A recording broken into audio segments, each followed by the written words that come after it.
Hi! Good day mga moms! So for today's ganap, medyo makulimlim na nga ang panahon. Umaambon-ambon na po ngayon dito. No, so it's already 1 p.m. Katapos ng kanilang break at ng kanilang lunch. So ngayon, eto na. Gusto ko na ipakita sa inyo yung mga parts na natapos o nabuo na po ng ating mga panday. So nagkaroon muna sila ng temporary na bubong. Nilagay muna nila kasi nga po uulan na. So para hindi mabasa, iwas mabasa yung mga kahoy na o yung plywood na dinikit na natin. Naglagay muna sila dyan ng bubong. Hindi, pero hindi naman ganyan yung itsura yun. O pa ganyan talaga pababa. Ayun siya. Papunta sa likod yung tubig pag umulan. Tapos maglalagay pa ng additional na bubong dito. Papunta naman dito sa unahan. Pa forward. Ayan na. Etong bubong, yung lahat ng bubong na yan, dito lang muna yan. Hindi to wala pa sa kabila. Wala pa tayo dito sa kabila.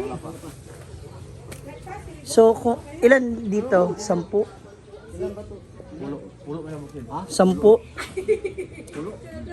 So, pero likod, ang likod wala. ang likod wala pa. Ganyan lang kataas yung sine. Kung dito lahat pag ganun, kanila. Bago tayo maglagay ng susunod na poste dyan sa, dito sa ano ba, mga gilid, magsisemento muna. Oo. Puste na ni. Oo. Tapos, ayan na yung poste na ginagawa nyo. Oo. Dito lang kami, dito. Tatayo na tayo puste dito. Ah, okay. Dayon, ayaw, lagay ng siminto. Nang? Tapos mga poste, lagyan na ng siminto. Buhos na. Ay, yung ano, yung buhangin natin, ay lupa. Ako ko wala. Hindi ba ano yung sa puno? Putulin natin. O kasi yung sanga, no, matatamaan ng yero. Sige, mira. Oh. Ayan na siya, mga moms, tignan nyo. Doon tayo sa likod. Pakita ko sa inyo.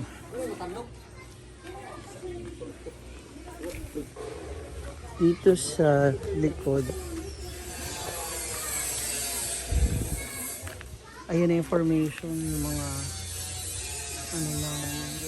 ano ba tawag dito? Nylon. Yung sa likod. Itsura niyan. Oh, diba? May ano na siya, yung sa taas.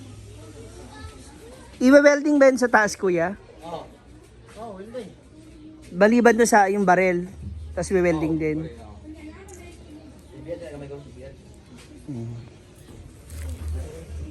Yung po, yan na mismo yung poste, kuya, yung kahoy na yan? Hindi. Nakatayo? Hindi ito. Dito tayo. Yung parang puste natin. Ah, Guide lang to, guide. Para makuha natin ang level sa taas. okay. Para kung magpantay sila. Taas. Ay, nagagawa na yung poste. Malalim naman yan, kuya. Oo. Pag buhos natin flooring, mabuhusan naman to. Taman dito. Makain siya sa buhos.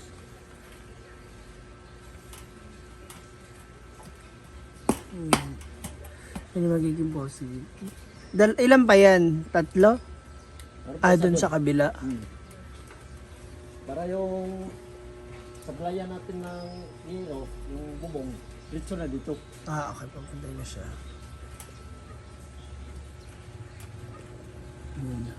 Wala din siya. So, nandito na sila sa bandang likuran ng park. At naputol na ng sanganong puno. Yung para hindi matamaan yung bubong.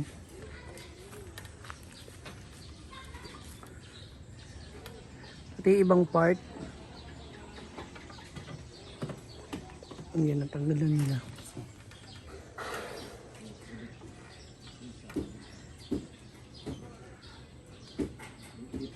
Pang ano na yan? Dito sa dulo.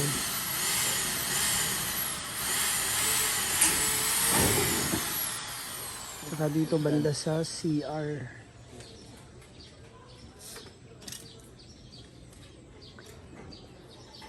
Nabitin?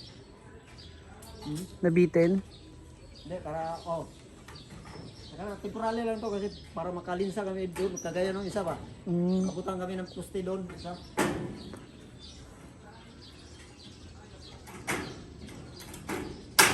Pandugtong na pala. Gusto ko na buksan yung gift para maluwag ba tignan.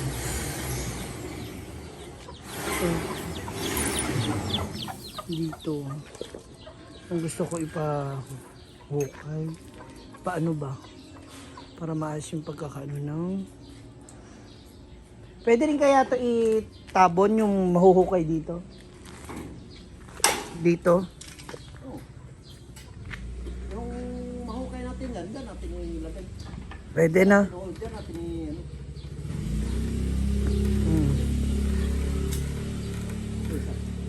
Kasi yung bubong dyan. Ah, hindi pa pala nakabit yung bubong. Kaangat pa siya. Ay, nakaano pa. abot mo dito, di. Kuya, snack time muna. Anong oras? Ala, gumagana ba itong metro natin ng tubig? Lilipat natin dyan. Ha? Lilipat natin dyan. Walaglag. Wala na rin tinapay sa kabila. Mais muna tayo. Ililipat natin tong metro. Pwede ba? Pagkamano dyan? Yung? Metro. Yung tubo. Lipat yan. Kasi nakapasok siya. Madali lang naman yan. Saan kaya natin? Saan kaya pwede? Doon sa may... Unahan? Ayan, sa kilid ng poste. Ito sa labas. Sa labas? Dili, Kaya lang kasi baka buksan-buksan ba doon sa labas? Baka buksan-buksan.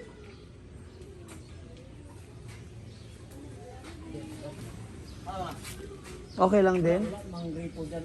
Ah, sa bagay. Pero gumagana ba siya? Gumagana.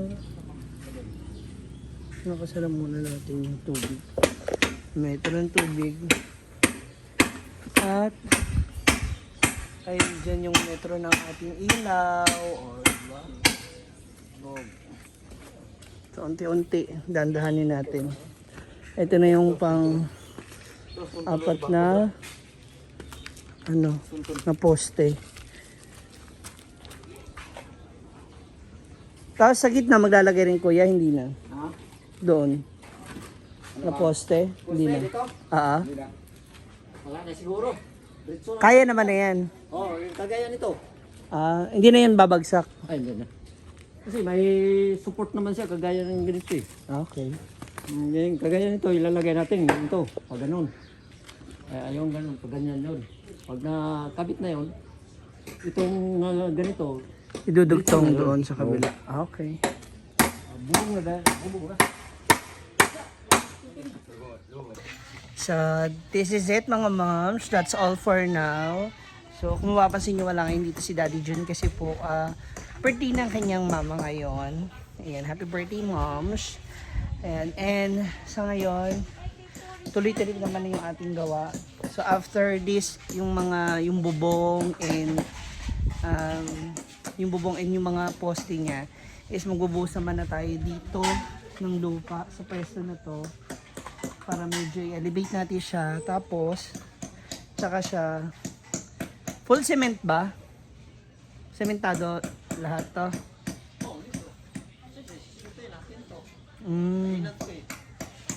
Pantay nito o eto na yung Libili natin, kukunin. papantayin? Oo. Yun ang Ayan. natin dyan. So, makikita nyo. Flooring na to eh. Oo. Sayang na rin yun. Ano yung pa natin, sayang naman. Sayang, correct. Ito lang ang kukunan natin para takbo dyan. Sa lahat. Yan. Kasi yan ang magiging kapantay niyo lahat ng dun sa gilid. So, abangan niyo yung magiging gagawin ko dyan sa kanal na sa gilid. Kasi para sa ganun, maganda yung magiging daloy ng tubig niya. No?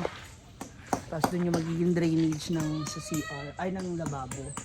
Kasi mayroong butas din doon si Jana. Sabi ni Jana is mag-ano na lang daw kami.